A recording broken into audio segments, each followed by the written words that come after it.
The following program is presented by the Nerdy Show Podcast Network, geeky programming for all nerds across the multiverse. All Nerdy Show programming is made possible by A Comic Shop, Orlando's #1 comic shop and nerd destination, Nerdapalooza, the world's largest nerd music festival, and with the generous support of listeners like you. For more Nerdy Show podcasts, community forums, and to learn how you can support this and other fine Nerdy Show programming, visit nerdyshow.com. Hi, I'm Yuri Lowenthal, and I've been nerding out with the nerds on the Nerdy Show, because I'm a nerd, although they're collectively maybe more nerdy than me. As a matter of fact, I think I got a little nerd on me while I was doing the show today. But enjoy!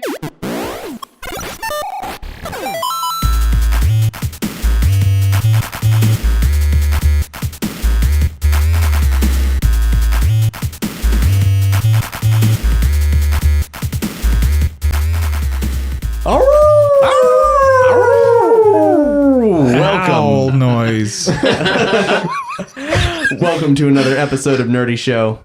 Nerdy Show is the weekly podcast where we bring you all the latest nerd stuff from all across the nerdiverse, and this is a very special episode because this is a ridiculous episode. Can this be like the special episode where we rebrand all of Nerdy Show to just be the weekly internet podcast dedicated to nothing but Lightning dogs. Lightning dogs! Yeah. Let's do some quick introductions, then we're going to tell you all what this crazy fuck mess is about. Hi, I'm Cap. Hi, I'm Hex. Hey, I'm Doug. I'm Tony.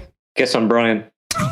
And not so very long ago, we did an episode where we were just going to be talking about the state of modern dramatic animation on television. It seemed innocent enough. Right. And then It was innocent enough. It was innocent. It was a good episode, too. But then Hex played a cover of the Thundercats theme called Lightning Dogs. It seemed innocent at the time. It really makes no sense because it is, in fact, the Thundercats theme, but it's just called Lightning Dogs. Well, I mean, Arm Cannon as kind of a joke at the whole copyright laws, they do that for all their tracks. and I think that's cool. Yeah, it's great. But then Cap was confused. And in Cap's confusion, we got a minute or two to turn the gears in a collective creative And that mind. minute or two turned into like 20 minutes. Of the Lightning Dogs. And thus the Lightning Dogs were born. Lightning Dogs, just in a nutshell, I highly recommend going back to the original source material. Lightning Dogs is it's a concept where it's basically what if the Thundercats, the original Thundercats, Was good. Yeah, didn't suck. Because I I think admit that I don't remember anything about our real origin. I just remember when we started talking about the Lightning Dogs and it was amazing. well, Brian, you invented Glampire. The arch. He doesn't even remember Glampire. No, I just assume this is real thing that we're really talking about. It's like, what do you mean it always existed? I have the mind of a goldfish.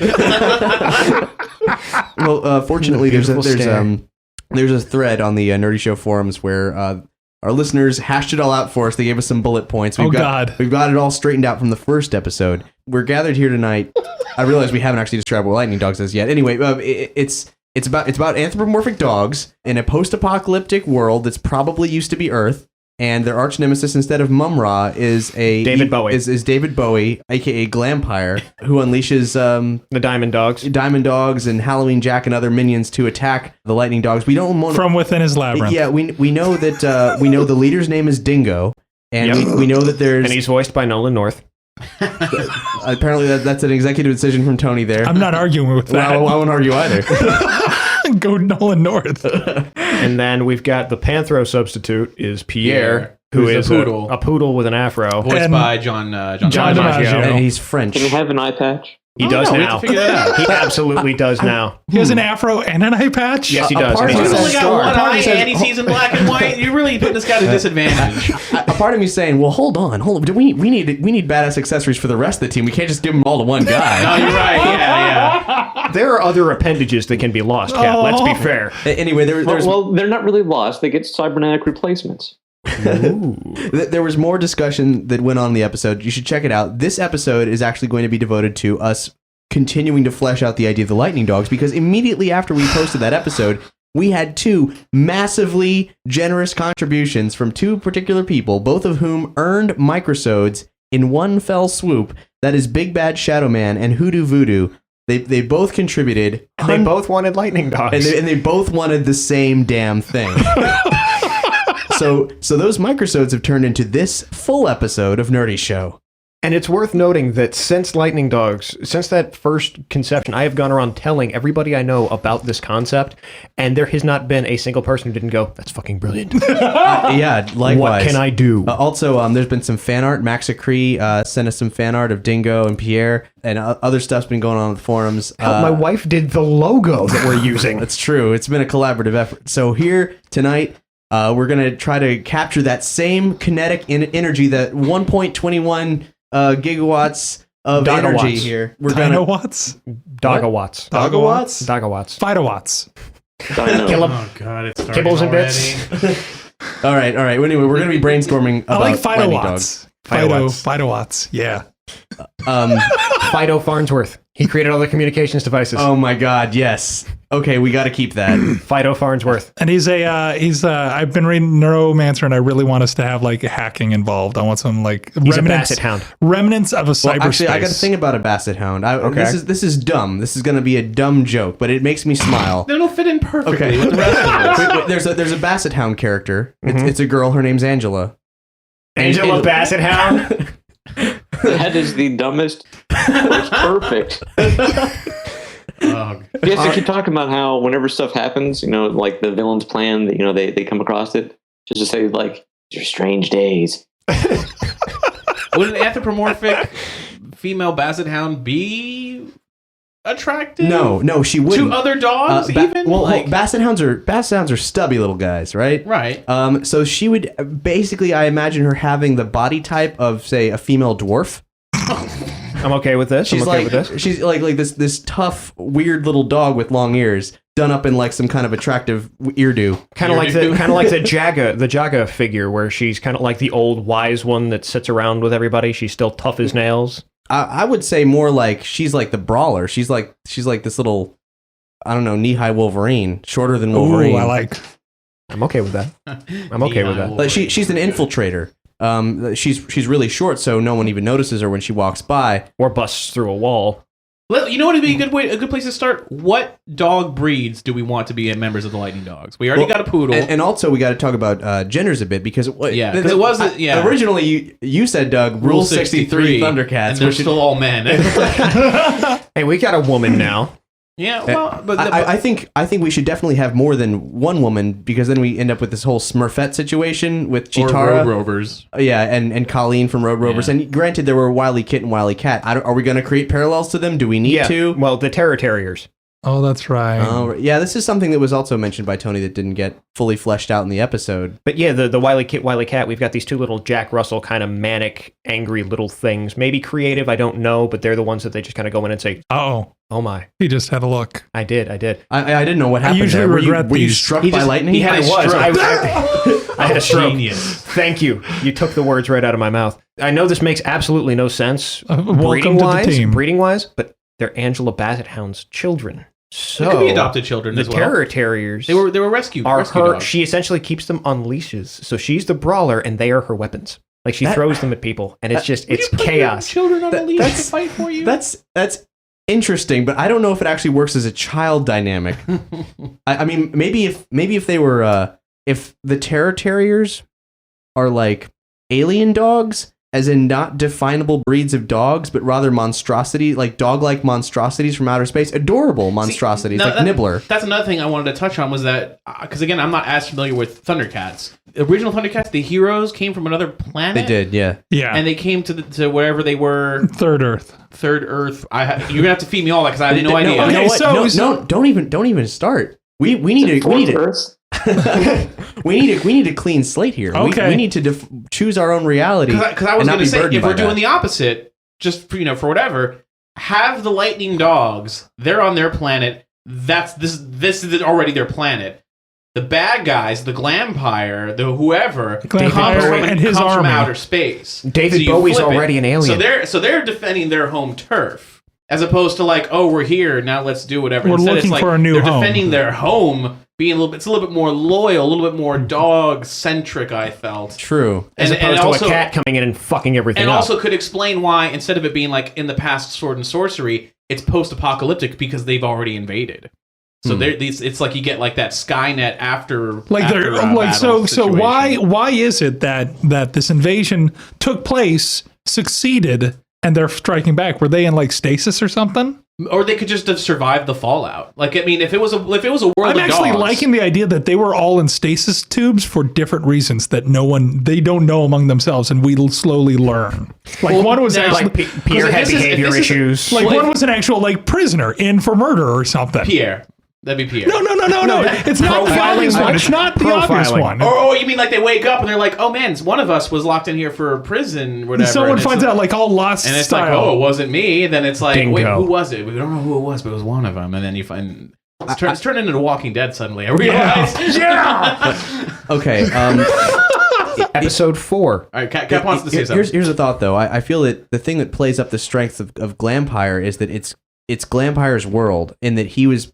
I think the portrait we painted of him that was to me very compelling in the previous episode is that the world had ended, be it nuclear holocaust or something else, and Glampire survived it and had nowhere else to go, and has created this whole band of miscreants and mutants, and he essentially runs the place in sort of a Road Warrior like setting. Road Warrior was where we were leaning to before. Well, maybe we can still use the idea of him being an alien because David Bowie's so far fucking out there anyway. But we don't want to just make the Goblin King and Mad Max. Why not? Because that's not enough. That's not like that's no. But it's I still like the idea of the invader, but he survived, and now this is his land. Yeah. He was twisted by whatever apocalypse he unleashed. The thing is you can't destroy a planet and without having like a massive, a well-defined army, a legion, and like a full-blown occupation of it. And there needs to be, I don't know, a benefit exactly. So we need to redefine how we look at that character, because it would be a very different thing. And we certainly can, but there's something, despite the fact that we were going towards flipping everything, there's something that's, I think, rather interesting to me about the original Thundercats' origin of them coming from outer space, in that they did jack shit with it. Like, right. So we may as well do something with it. Yeah. Slight idea. Because Mumra, I don't remember them actually fighting Mumra on their home planet. I remember him being in stasis or, Brian, do you remember something about this? Do you know how this went down? Mumra is absolutely 100% a native of whatever planet they end up on. He is just this weird thing, and I think he's even like asleep and has been for who knows how long. Mm-hmm. And just the fact that they arrived, because it's kind of the cataclysmic crash, kind of awakens him. He's like, "What the fuck is this shit? Oh hell no!" So he's just angry because they interrupted his nap. Yeah. Like a typical old person. Like basically, like he has no other real reason for fighting them. I'm sure there's some kind of a prophecy. But Doug, I liked what you said about tying in the whole dog theme thematically and all that. Mum and it knew to complete to raw. In Wikipedia, when you type in, half a thing, it gives you some, choices like, autocomplete. Raw was one of the choices for, I wouldn't be surprised that people search that a lot. Demon sorcerer. Oh, that's badass. Vaguely familiar. What was it? Mumra the Ever Living? Mumra the Ever Living. Thank you. I just needed to hear that. But what were we going to say about the loyalty thing, right? Yeah. Okay, so they don't turn tail. Let's take another thing. Much like Thundercats, it's completely broken. Prometheus. Mm-hmm. It was all about returning to the place where the creators came from and all that. Mm-hmm. Don't get me started on Prometheus. I think that goes for all of us here, man. What if the lightning dogs are come from a planet inhabited by dogs that were all space dogs? They were all like science experiments. They're all descended from Laika. So you mean like it's like the Tim Burton Planet of the Apes? Is that what that was? Is that how that went down? Tim Burton Planet of the Apes was Marky Mark he's in the present time, which is our future. Uh-huh. He trains the apes to fly things. The chimpanzee gets loose outside the ship in its little shuttlecraft, and he's like, "No, don't go out there because it's you can't actually fly. You don't actually fly." And then he goes out after it. They both get sucked into different black hole, wormhole things. Oh. Mark Wahlberg crashes, wakes up. It's Planet of the Apes. He's like, "What the fuck?" And then he eventually finds out that there's this prophecy that their savior, their little Jesus monkey, will show up one day and stop the war. And he's like, "Where did you all come from? Like, we've always been here." But then he finds the wreckage of his ship crashed into that planet, and all the other monkeys got loose on that planet, and they made Planet of the Apes. And then sure enough, because there was weird time hole loops, hit the pet monkey that he went after, lands just in the nick of time, stops the battle. and then he gets back with the monkey, and they get back up into space, and then then the ending makes no sense after that. Right. It actually made sense up to that point. Then it makes no sense because then he goes back to Earth, and then everything's monkey on Earth. So, but Okay. but I see what you're saying, where it's like, oh, like because so they get a message from outer space. They like, we've traced the origins of our race from outer space. We know. Maybe it's interdimensional travel and rather than spatial. Well, whatever. like a tesseract. It's another planet. That's right. What, But yeah, so I'm pushing the origin, the progenitor being like the space dog. What was that Russian dog they flew that up was in? Laika. That's just one dog. Yeah. Oh yeah, that's Laika is just one dog. So there was others. There was others. It was a hospitable environment for dogs, so he bred with something that was dog-like on the planet. Okay, that's a whatever. That's a start. Yeah. Maybe Laika was the beginning of a place where they just were sending test animals, like different kinds of tests, maybe dating back that far. Let's say Tesla-like teleportation technology. They were going somewhere and no one knew where. Ooh. So eventually they tracing the origins of their own planet, their own life, and everything. This is of course hundreds of years in the future from now. On Earth, at least, yeah. Right, and they discover artifacts and so on, leading them, breadcrumbing them back to Earth. And when they get back to Earth, they find like some kind of a message from, let's say, a guy who talks like Wolfman Jack. I see where you're going. I got to because now I see how you just went all the way around and connected the dots right back to the beginning. So, and it's funny, you were like, oh, what if it was like a regular dog that way in the past mixed with another type of dog on another planet? That now this is gonna sound crazy, but that I had just listened to Science Friday on NPR from like a couple weeks back. There's some actual science to back up the idea that a dog can breed with another type of dog. They're talking about the genesis of how humans and dogs first got together. Like, well, I mean, we've been having dogs breed with dogs they shouldn't be breeding with for centuries. yeah. But like, look at the pug. The idea that it's like, how did you go from a wolf to like a domestic dog? No one still really knows. Like, how does wolf equal dachshund? Right, but this whole Science Friday was talking about that, and they had these experts come on, and they were just like, well, actually, we do think that it all came from the wolf. The wolf was the precursor to all domestic dogs. Because they said something about how dogs and wolves are the only types of animals that can breed with other types of breeds of the same genus or whatever. I'm using a lot of science phrases in hopes that someone thinks I know what I'm talking about. But nobody fact checking. Long story short, other breeds can breed with other breeds, and you can get a different kind of dog. Right. That didn't like work. Pokemon. That may or may not have worked with humans and Neanderthals and everything else. But that was one thing that dogs could do, and that's why they stuck around for so long. You could, different breeds would have different relationships with humans and how they would be domesticated, and you were good. This one's good for hunting. And that's where werewolves come from, obviously. Clearly. But then it got to a point where humans said, "Oh man, you're really good. Let's see if you can help us hunt." And then they did, and those became those types of dogs. Then after civilization built a little higher, it's like, I want a dog that just looks good. And then they made like a Pekingese. And I want a dog that has wrinkles so that the blood can drain from its eyes. It's like, I want an ugly dog with no nose that'll have breathing and back problems for its entire life. It's like, why? Just to look at it and laugh. Science, make it happen. This is a marvelous Tuesday afternoon. But in other words, if a canine from Earth met an alien canine, it's not too far-fetched that it could fuck it and create a lightning dog. Yeah.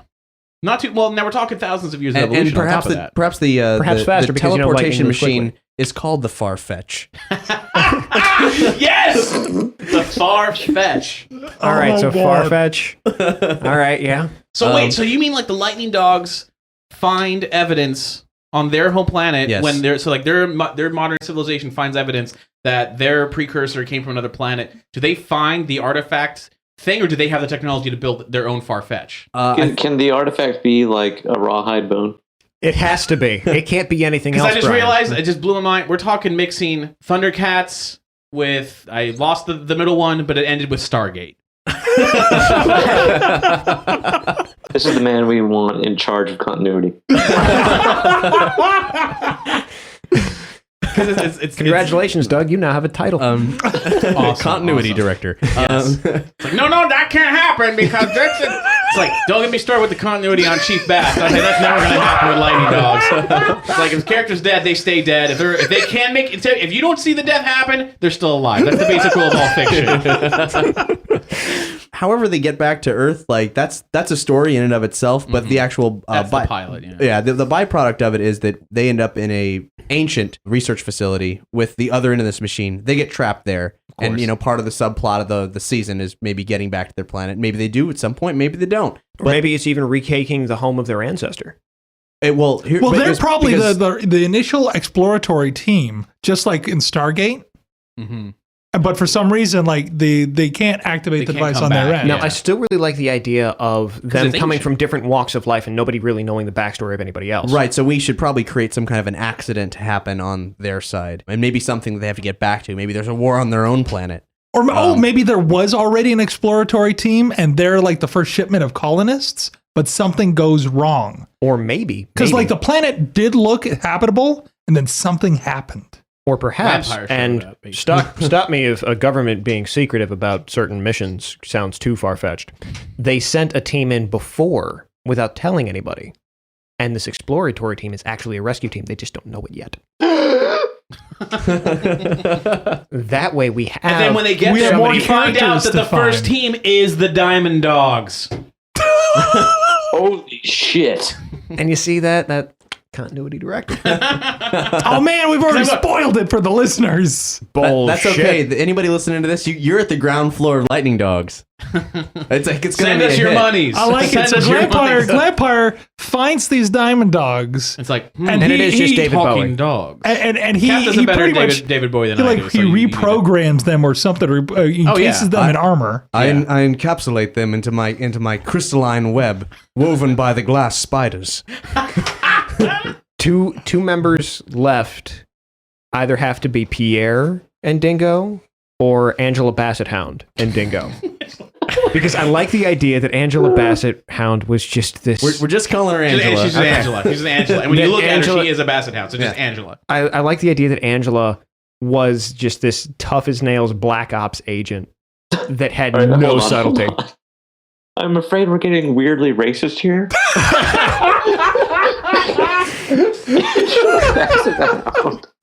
It's just terrible. And if we also are it making wasn't racist till you said something. Agent, I mean, we are really telegraphing this. Well, maybe like they didn't do the same thing with Panthro. Maybe we're just making a show for racial diversity. Maybe we just haven't gotten to the other weird dog races yet. It's not like I picked a Rottweiler. It's not like we gave a Chihuahua the Mexican accent. Lightning dogs. Okay, well, it's a good point. We're working it out. We're working it out. Would a wet work team make you feel a little bit better? Now I'm just worried about peeing. The wet work team is just a bulldog that drools all the time. Remember the wet work?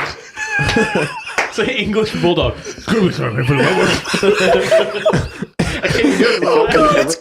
canon! Greetings, everybody! My name's Charles. Boy! He's got those boss nasty jowls. He's got the jowls of Richard Nixon. Just yeah, Hex does the best. Okay, give me a Cockney He's just Nixon. Winston Churchill in dog form. Yeah, it's Winston Churchill. In that. It's the personality of Winston Churchill with the voice of a British Nixon. Can you do that? Oh God, I'll need some. Oh, we'll fight them on the leaves and on the forests and on the coasts. Not a fire hydrant. We'll never give up. Not a fire hydrant will be left. We'll never surrender. And now it's Galaxy Quest. The general. That's like the general who sent them on their mission. It's like, we chose you because you're the bravest. You're the bravest and the loyal and the boldest. Going back to the loyalty thing, what they find as far as the Wolfman Jack thing is both some pre-recorded messages and then also a dormant AI system.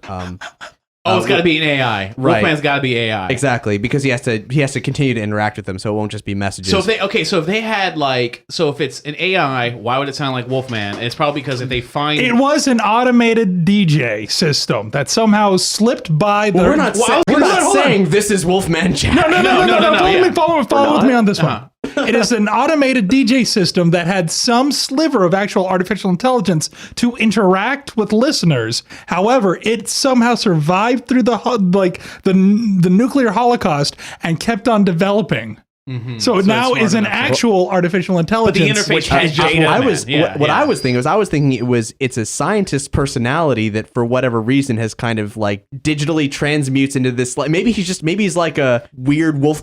Maybe he's just Wolfman Jack as a scientist. I mean, maybe that's all it is. My approach was that it was just literally Wolfman Jack. Well, originally it was kind of like all the other stuff was the front. Kind of like with Futurama, where it has the Museum of Heads. Mm-hmm. This is a museum of personalities coded into artificial intelligence. I really like the idea of their Earth counterpart, the Wolfman, being an AI, because if all the humans are dead, how are you going to relate to what the humans went through? Oh, maybe they run a search. I always kind of like the idea search for wolf. Yeah, or whatever. Yeah, and this comes up, but I like the idea of it being an AI is like their main contact, but he's like their support because he can. If you give him AI powers early on, then you can later on, thinking continuity wise, you can say like, oh, we'll never find Angela. She's lost in the waste. It's like, why not just hook up to the satellite system? And it's like, you can do that, Wolfman AI? I do anything, baby. Let me tap into Pogo.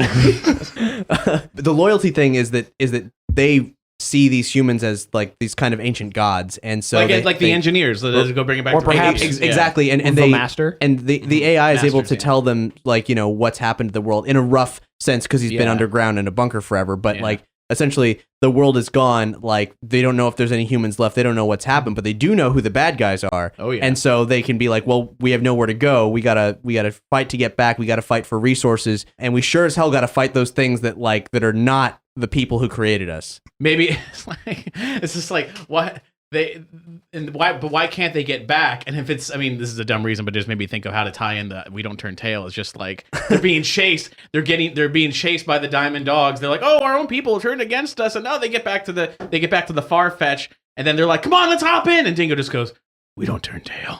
Destroys the Farfetch, like Cortez burning the ships. Like we're stuck. It's like we are loyal. We don't leave. It's like our masters may be dead, meaning the engineers. Like the masters may be dead, but we're loyal to the end. Maybe that's canon. Maybe on their planet we actually see human-like visages that they do worship as gods. Mm-hmm. So like that would really bring this all together with like they are fighting for what they see as their gods. Okay, and with that, we got to do a song break right now. What do you got for us, Wolfman?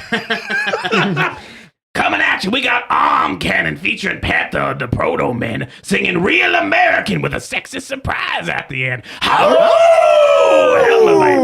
noise. Lightning Dogs.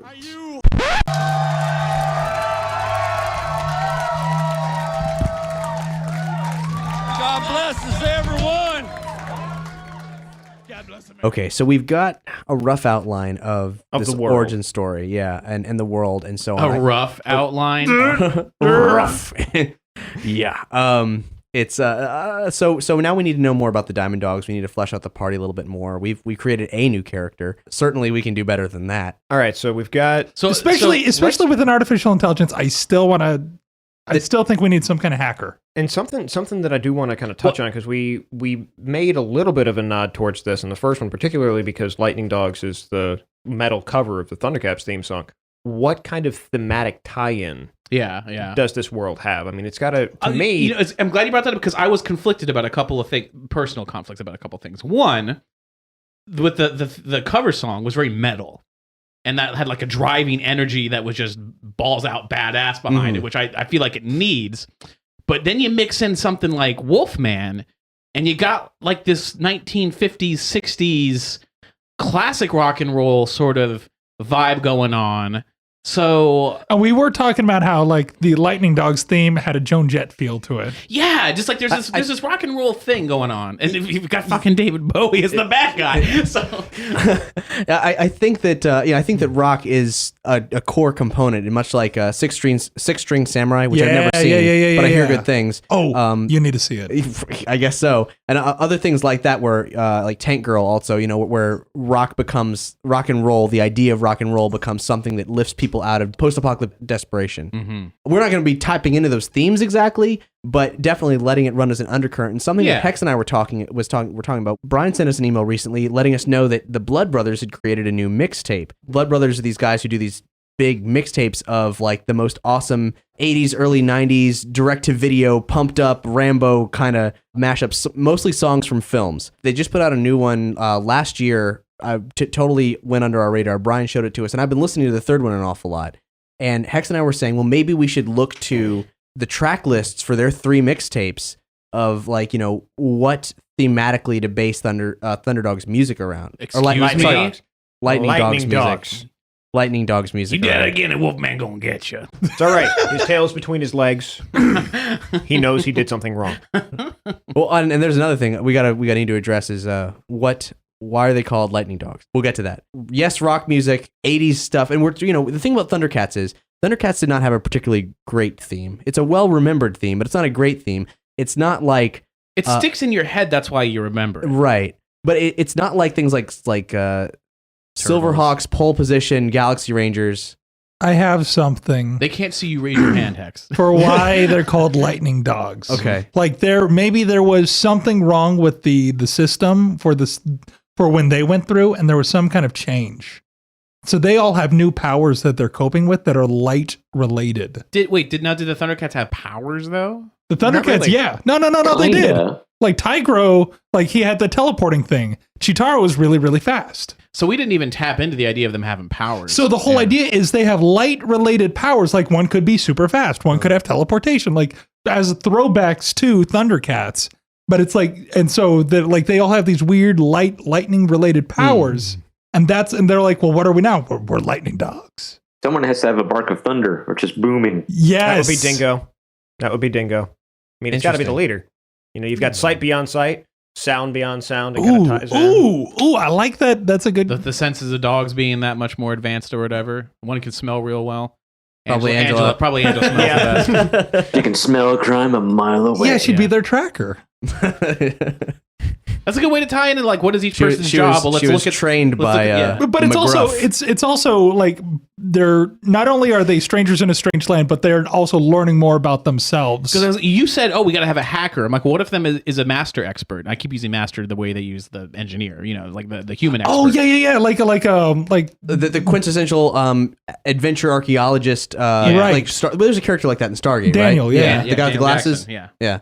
Okay, so yeah, we get us one of those. Maybe like a kind of, we've got some kind of exaggerated. What dog is really dog breeds? Maybe what's a good science dog? Really smart science dog. Corgi. Or even, I was going to say... Corgi in glasses looks pretty sophisticated, I gotta say. Yeah, I was going to say something goofy, because like if it's the scientist, then he's going to get kicked around probably. But we also want to make this the most awesome thing ever, which means we do need to defy conventions on occasion. Right, and I'm okay with not going with the Pierre. easy... Because they are upright like people. Pierre? Yeah. Pierre's the science dog? No, Pierre is security expert Pierre has so much going on already. He's done in a way. But no, it's a one dog show. We're just going to stack everything on Pierre. Well, I mean, let's face it. If you go back and watch any Thundercats, everyone blows except for Panthro. True. He's the only one who gets shit done. That's He why builds all their Lightning technology, Dogs maintains it, drives that fucking tank. He is the man. His nunchucks, the fire and everyone else is useless. Everyone else is, I'm captured. Oh, I twisted my ankle. Oh, fuck, I guess I'll come help you again. I just fixed the thunder tank again. And that's what makes Lightning Dogs better, because everyone has a purpose. Yeah. Everyone's going to be badass. Maybe in an attempt to not have obligatory only one female character, the archaeologist character could be the master expert. I like that. Okay, so now do we want to... Sorry, I meant to say female somewhere in there, but you guys knew what I was saying. Now, do we want to keep to the same size of the team? It's a ish. I don't want to limit ourselves to that. Like we came up with this idea by flipping that one thing. Now we're at a point where basically we want to make it the most awesome. It doesn't matter about the parallels. But I think that we should stick to plus or minus 1 or 2 though, because that is a pretty decent number just for keeping track of characters and having storylines with them and things for them to do. Yeah, if you have too many people, you're just going to have too many, what's Joe up to today? Who knows? Who cares? And that limits our ability to introduce new characters. What's the dog breed with like the kind of like longer, fluffier ears, shorter breed? Cocker Spaniel? Yeah, maybe that for the master expert. It's got a cute little feel to it. Is there a dog that's like, all dogs are supposed to be like loyal-ish, but is there one dog that's supposed to be like really loyal to people, like more so? Golden Retrievers. Yeah. They're kind of ridiculously loyal. Because that would have like that That one is- had that the is natural boring, though. the natural draw to the masters. If anyone's a golden retriever, it's going to be Dingo. Like, because that's boring. And the leader. Why isn't Dingo just a dingo? Dingo just be a dingo. Yeah, that's kind of what I was. Well, is Lionel an actual lion? Yeah. ish? I mean, it does have a mane, sort of. None of the Thundercats are actually cats. That's like, do they have fur? Is that just their wacky skin colors? I don't fucking know. God, I don't know. None of them have tails. They were naked in the first episode, maybe. That was weird. Lightning dogs have tails. Let's just get that clear. Done. Yeah. Okay. Well, you're the continuity expert, Yeah, so I'm yeah. not arguing. I'm the artist, so we're gonna have to work together on this shit. As far as aesthetics go, I think that wherever the lightning dogs came from, we'll have a little bit of a futurist. They are more advanced than we are right now. Yeah, Right. exactly. Like, yes. where humanity left off was more advanced than where we are right now. So we get to kind of imagine what that looks like, and maybe it's sort of within the conventions of the future, like jumpsuits and Mass Effect and whatnot. But Again, this goes back to what I forgot to say earlier about the conflict between the different musical genres, and if it's just rock and roll based, you could just do a whole span of rock and roll stuff. Like if it's metal themed because it's post-apocalyptic, right. the ruins of what they're walking through could be like the Wolfman era 1950s 60s hot rods, but futuristic hot rods. Like just so when they Like get when here, Storm comes around. yeah. So like, but like when they get there, it's like they're not just on foot the whole time, or they have to ride weird animals. Well, I mean, we need to obviously have the full gamut of vehicles and accessories. Exactly. And I So had an it's- idea for their main mode of transportation. Nice little turn on something. We get a tricked out 50s hot rod looking like dog catcher for them to drive around in. Like a van? I don't understand what you're saying. Okay. Picture. What do you mean by dog catcher thing? Your a traditional truck that's a dog catcher truck. Yeah, where it's got you've got the long hood in front, and it's a big box in the back. Uh-huh. So a van. Just something like that. So a van. Only it's got more of that Well, modern- Packard, like- like the 50s feel, where it's not just a slope down, it's like a stop. You get the full snout of the vehicle. We can stretch that out. Well, modern Give day it some animal big control wheels in the things are back. just like a truck with like the panels on the side, but they can put their gear in there and stuff like that. Plus, if it's super futuristic for the humans, is this going to be like hover cars, or is this going to be like You know what? I definitely want wheels. Wheels. Wheels. We gotta have wheels. You got the Turtles party wagon, and that's nice and iconic and all that. But really, when it comes to lightning dogs, let's talk about marketability. Let's pretend that we're Mattel for a second here. The fucking dog catcher thing, it's not going to fly. No. We can't. It's got to be hot rods. It has to be. It's got to be. It's actually like, maybe like a hot rod within yeah. the first season. A hot rod, a different one for every single fucking lightning dog. The kids need to buy all of some these. kind of bigger vehicle that like is all the hot rods they combine together and they ride together. Each vehicle is like in the wheel position of a main vehicle that is a super tank. Yeah. And so when they separate, they can all separate to go do their own stuff. I'm thinking instead of having them like come together like a Transformers kit, what if you just had it like every one of them's got a hot rod? Some of them can be a 1-seater, some of them can be a 2-seater, but they used to be only for looks like hot rods for performance, but since they're in this post-apocalyptic world, they're modified to have cage rollers on them and machine laser guns. Because you can't have real bullets. That's no good for the kids. So Right. they And shoot purple lasers. The light powers. Yeah, and the light powers. There you the go. vehicle. There you go. And then instead of why having only like a they can tank, use like they it. come together to form a tank, you just have a tank, and these ones are like the single fighters that go out. Okay. You know what I'm saying? Like you got the tank. Obviously, what role does that mobile play on base. the battlefield? Yeah, it's a tank. It's their Or a mobile base. Yeah. And it looks like a giant bone. The mobile base. When you buy them all together, bone. when you buy them all together, you got to call it the pack. Oh shit. Okay. But yeah, the mobile base, that'll be a hell of a playset. Yeah. And eventually you're going to get the fighter jets and you'll get the helicopters and but they got to build that based off of what they find in the ruins of the future world. I don't know if we need two young characters like Wile E. Kit and Wile E. Cat. The problem with them is that they were maybe a little too young and definitely underplayed. Their general purposes, they get into trouble maybe now and then. Despite everyone's being like, "You're just a kid," they solve something. That's dumb. Even when I was a kid, that felt that was very The pandering. reason they were written in like that was that like writers felt that they needed to include something so that the kid they could continued to for decades. foresee themselves. And that was the same thing with Robin. People were like, oh, we need a Robin. So people, fuck that. You're not imagining yourself as Robin. You're imagining yourself as fucking Batman. We said that, and like you know what includes me in the story? More badass cars, more rock and roll, and more fight scenes, and I'm in. But here's what I think we might want. We might want a teenager. I mean, I'm talking like an angsty teenager. They just call it's like, oh, you're acting like a young pup. It's like, like a teenager who's got problems with what's going on definitely doesn't like being trapped here. did he stow away? Maybe, perhaps. Maybe so, or maybe Wesley Bone maybe Crusher? maybe it's a someone from like Juvenile who's got some kind of special abilities. Maybe if we want a hacker, maybe it's this kid who's like kind of like if John Connor got locked in detention. Yeah. I'm liking the John Connor approach. Maybe this kid hacked into some of the ancient subsystems of some of the artifacts, and no one had done that before. The kid doesn't even really know what he or she did. It's just like an iBark back at home.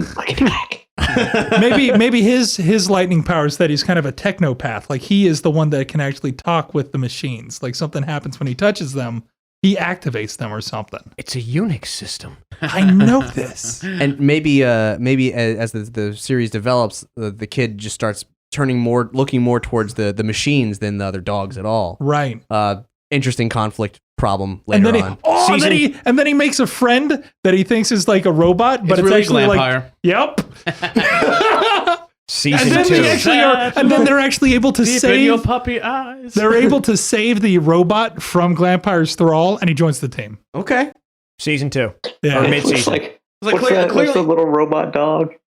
Ibo or whatever? K9. No, That's there's Doctor already Who. a K9. No, I'm just saying. Brian was asking, what's the little robot dog? Oh, okay. Well, there's probably many robot dogs. What are you talking about, Brian? There's like a toy. Tamagotchi? Oh, No, I know what you're talking about. Nano? No, it's a weird robot dog that just goes bark, bark, bark, bark, bark, Yeah. and then flips. Oh, it flips, yeah. Oh, and this one flips like fucking machine gun lasers come out. We mentioned last time Beast Hound, which would be the Bronx equivalent from Gargoyles. Essentially, Could this That would be have- that robot? No. Beast Hound. Well, I was going to say, but I don't know about a robot. Oh, yeah, because he did shoot lasers and shit, didn't he? Yeah, that's what we were talking about. like lasers from the eyes. Well, I like the idea of like, it actually being like in the form of a master. And it's the closest they have to a master. Well, I was gonna say instead of it, like you say, it's the closest they have to a master, but it's not a person that evolved, but it is one of our dogs, right. Like so, in other words, humans. There's still monkeys in the world. Yeah, humans. No, Yeah, I was talking about the robot that the kid. Oh bonds with. no, that's a person. That's an anthropomorphic dog robot. I think is where we should. Well, go I was with that. thinking like a person robot, not a dog robot. Oh, a man. But that's okay. but back to Beast Hound. Beast That's why Hound, on the other they hand. call it Beast Hound because it's like a wild beast to them. Like they come to this planet, they see a dog, and they're like, "Oh, look, it's another dog, another of our kind," and it's like a nuts, and they're just like, "It's some kind of beast, quick!" And at first it attacks them and shit. And they're like, and then clearly they're smelling each other, and they're like, "There's something weird here." Beast Hound will not talk, Tony. Oh, no Beast, way. Yeah, Beast Hound does not talk. Nope. Because Beast Hound is from Earth. Beast Hound is just if the world like with that show After Earth or whatever. Mm-hmm. Like they and then thousands of years, dogs and cats living together. Mass hysteria. But they would eventually just evolve and crossbreed until they're just a whole new thing. So you take dogs, they're all feral again. They all go nuts, and this is just a Beast Hound.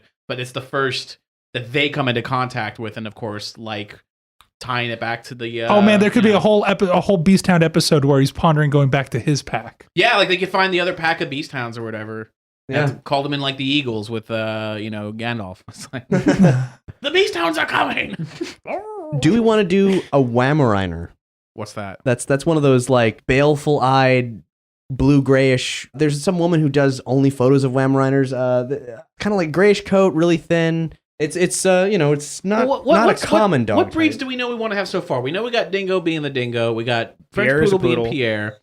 We Basset got Hound. I think having Basset Hound. the British Bulldog General. Bulldog General. Yeah, Yeah, but he's Like, not even going to be in it that much. He's is he? he's in episode one. They can Skype him across planets. Maybe they eventually, Eventually, yeah. right? Like second or third season. Yeah. When they finally get communications back up. Yeah, because And it's Dingo.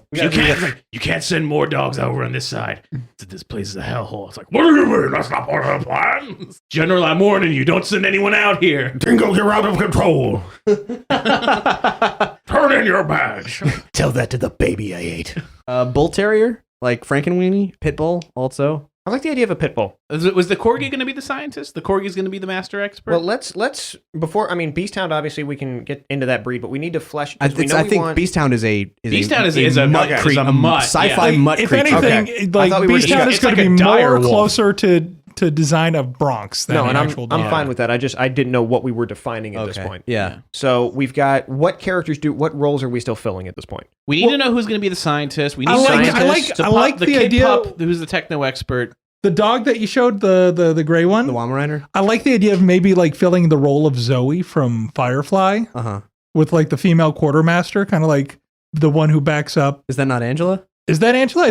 I thought Angela was more like she was. Her skill is the scent, but her job could just be quartermaster. She is this tough as nails brawler. Is she going to be the second in command? Yeah, I think so. Okay. I mean, so the two because I saw her kind of fill in more the Jane role of Firefly of being the muscle. I'd take Jane and Zoe and mash them together. Oh, in a good way, not the way that Jane wants. I mean that's essentially who I see her as. And Dingo is very much kind of just a more hard-edged Mal. Right. He's got to keep it together. He's got to keep the team together, though. Like it's under his guidance that this team. Otherwise, this team would eat each other up. But he acts without consult sometimes. Mm-hmm. No, I mean, that's the destroying the Farfetch. Mm-hmm. So that's his flaw. His flaw is that he's a good leader, but he doesn't trust, or I shouldn't say trust, but he doesn't hubris. Yeah, that can bring the loyalty into it because like, look, we're loyal. We're on your side, Dingo. You got to trust us sometimes. And he's like, sometimes maybe I act a little too bullheaded. And it ties into him being a descendant of a wild dog. That's true. The idea of the a loner, the lone wolf. He's like the loner. He's not used to being the leader. This could be his first job being the leader, which is why he doesn't really trust them and why he does these rash actions like destroying the Farfetch. With the exception, I love that we're calling it the Farfetch, by the way. With the exception of Angela and he, they fought in some kind of war together. That's a little too much. That's too Firefly. Yeah, sorry. The moment I said it, I regretted it. The shit that they fought in together is the reason they're stranded there in the first place. They are the two survivors of the betrayal. Are they? Yeah.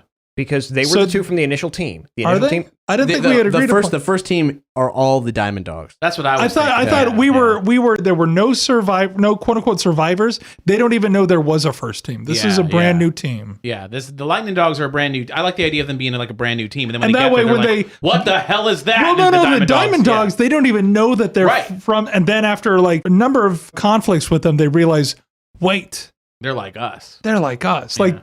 Like for some like one of the Diamond Dogs like pins down someone and says something like, "Oh, I missed the planet too," and then runs off. What do you mean? I feel like maybe the Diamond Dogs would be something that's a little bit more mindless. They think they're just minions. All of a sudden, like a few good hits crack off the front of it, and they're like, "Oh my god!" Yeah, do the Diamond Dogs even look like the living dogs, or they look more like robots? They look like they either look like robots or mutants. I think like they look like crystal dogs. Like they'll just think, "Oh, well, Glampire." Glampire's just like, it's like Shredder's like, I'll build a turtle robot that fights like the turtles, and that classic trope of I'll build a thing that meets you at your own level, and they think that's what it is, and it's not. I mean, from a design standpoint, what I'm kind of looking at, what I'm kind of looking at so far is the Lightning Dogs themselves are going to match the kind of anthropomorphized versions of the Thundercats, where you still have a very humanoid face, maybe some pointed ears on the side to represent. No, because I don't want to. I don't want them to look too human. You know where Thundercats fucked up for me? Like the first thing they fucked up, they weren't cat-like. They don't even have tails. Yeah, like it's like are Thundercats? You say, show me the cats. It doesn't even fucking matter. I think we need full-blown dogs. I think I don't want to go Road Rovers where it's just dog head on human body. Yeah, that was bullshit. But they do have to have. I think they have to have a snout. Like if your breed had a snout, you got to have a snout. If your breed had a pug nose, I'm still going to incorporate the face shape of these particular dogs into the design. Right. And I think the way that we can distinguish the Diamond Dogs from them is to give them that full snout. Is to give them this kind of crystalline version of just dog head. I agree. Yeah. Person body. Yeah. To where it is the uber exaggerated version of it, which is why they don't necessarily make that connection. Also, they'd be easier to identify in like silhouettes, like if they're just if they're rough edged, if they're just like that hard edged diamond texture over them, but they're in the shape of like a semi-human body with a little bit of a tail, but just dog head, full on ears, Anubis style. Like Anubis style. Then you're like, that's kind of intimidating and very, very threatening. Whereas with the Lightning Dogs, a little bit more humanized, but I wouldn't ever dare say they're human looking. But But you hit the nail on the head. Like you got I mean, let's not give them like the Digitrade legs or however the fuck you say that, like where it's like the gargoyles have, you know, where they're like, let's not do that. I think that's just seems like overkill for what we're trying to do here, especially in the theme of 1980s animation where they wouldn't have fucking attempted that ever. Would the lightning dogs ever run on all fours, or is that like we don't do that? That's like don't be an ass. I don't know. Like maybe you can do it. Like maybe you can do it, but they're just sort of like, dude, what are you fucking doing? I mean, I think Angela does, but more because I mean we've described her as kind of a female badass Wolverine type. I can picture Wolverine doing that, so I can picture her in a feral state, just whipping some ass on all fours. Right. So it's like maybe like you can run on all fours, but that's just like considered like it's based on body type. I guess it's like undignified, maybe just sort of like, come on, man, we're not dog like they are dogs and they refer to themselves as dogs, but they don't look at themselves as like that's like us looking at us like chimpanzees. So it's like, you know what, just for fun, I might be in the military and secret black ops, but fuck it, I'm gonna walk on my knuckles. It's like, dude, come on, man, you're in the military, stand up.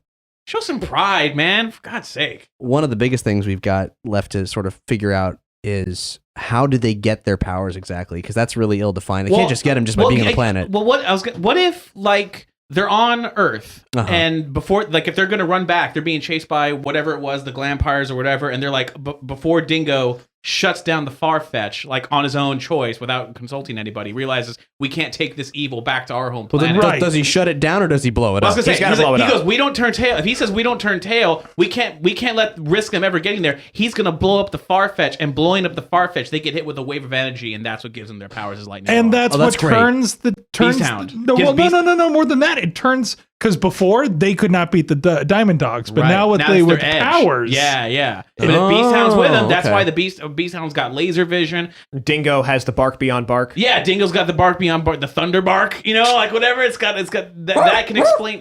Yeah. Much like how the Fantastic Four got hit by the cosmic rays. Same thing. And now we're getting a whole Black Bolt thing tied into Dingo. And it can even, if you want to tie it into Tesla somehow, I like that. If you want to tie it into Tesla, just have it be that the Earth technology was based on Tesla technology. How do you feel about and that, it's Brian? lightning, and the lightning hits him. Oh, I didn't invent Tesla. I forgot to say that. Yeah, but you won't. He was real? I feel as though you're a spokesperson for Tesla in fiction. What's the verdict, Brian? Is Tesla oversaturated right now? Should we just leave him out of it? I have to say that it is unnecessary to include in Lightning Dog. Okay. The keyword being lightning, and Tesla was pretty good with lightning. Well, we can have a nod here and there. Mm-hmm. Perhaps the fact that one of them uses the ambient energy in the air. I don't think the word Tesla ever has to be said. Right. Obviously, if we're dealing with teleportation technology, we can make all kinds of allusions to the Philadelphia experiment. If we make some kind of reference to something like being Wardenclyffe, like I like subtle references to Tesla. Yeah, sure. Yeah. Perhaps the prison warden, his name is Cliff. No, I think the zany, disturbed Professor Wardenclyffe, which Glampire keeps locked away. And there we go. That I like. You see, dumb joke becomes brilliant idea. I like it. All right, guys, we're at time. We gotta go. We got another episode to record. But if you want to hear more, obviously we got shit to talk about. The well will not run dry on this one for a long time. And there's still some things that we haven't sorted out. We don't know what breed the teenager character is, or even too much of that backstory. Or if there's even more characters. Yeah. So if you guys have any feelings about some of the stuff we've said, today, if you think we should go with one thing over another because we have multiple versions of the same ideas here, just let us know what you think. Keep posting on the Lightning Dogs thread.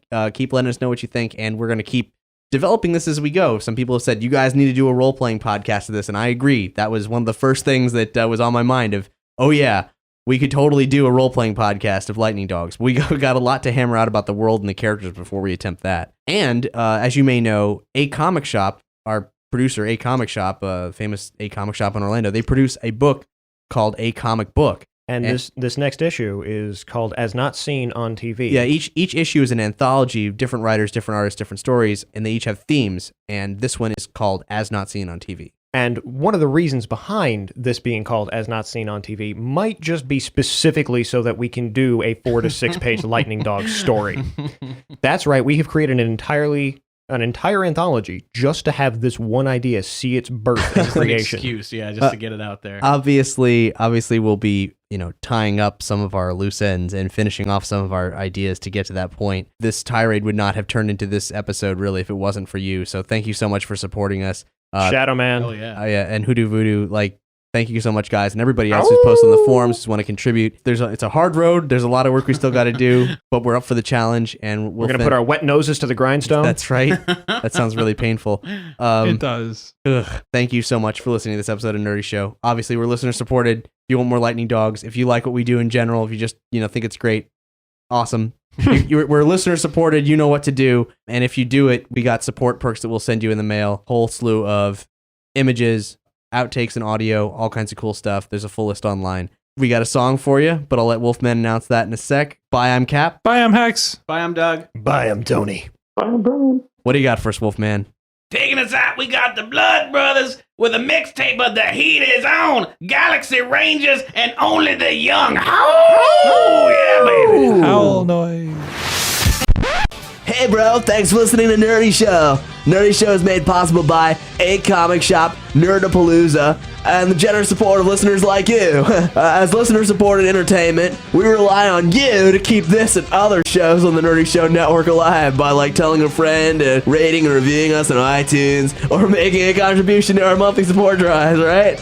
Any size contribution gets you exclusive Nerdy Show audio and images and lets you participate in our monthly support drives. Just go to nerdyshow.com/support to chip in, for more episodes of Nerdy Show, as well as other fine programming, community forums, videos, articles, and more. You head over to nerdyshow.com. You can subscribe to all our totally tubular Nerdy Show podcasts via the iTunes store. And for the latest news, follow us on all your favorite social networks. Yay! What's Lightning Dog's favorite movie? Howl's Moving Castle? Oh. Throw me a bone here. Anybody? No. All Dogs Go to Heaven, Part 2. The one with Charlie Sheen. All right. Man, there was an All Dogs Go to Heaven animated series. Anybody see that? Are you for real? That happened. He saw it. I only know what happened. I never saw it. It was not good. It tied into the Really? It wasn't good? Is that why? Is it maybe the reason I didn't hear of it? Because it was too good for me. Maybe that's why. Well, it did have Dom DeLuise still, so that was nice. It ran for 10 seasons. It was so good. It tied in with Land Before Time 7. Yeah. Well, dude, how could you not have seen it? It aired on ABC Family. All the time. Was right after their 7th Melissa Joan Hart TV series.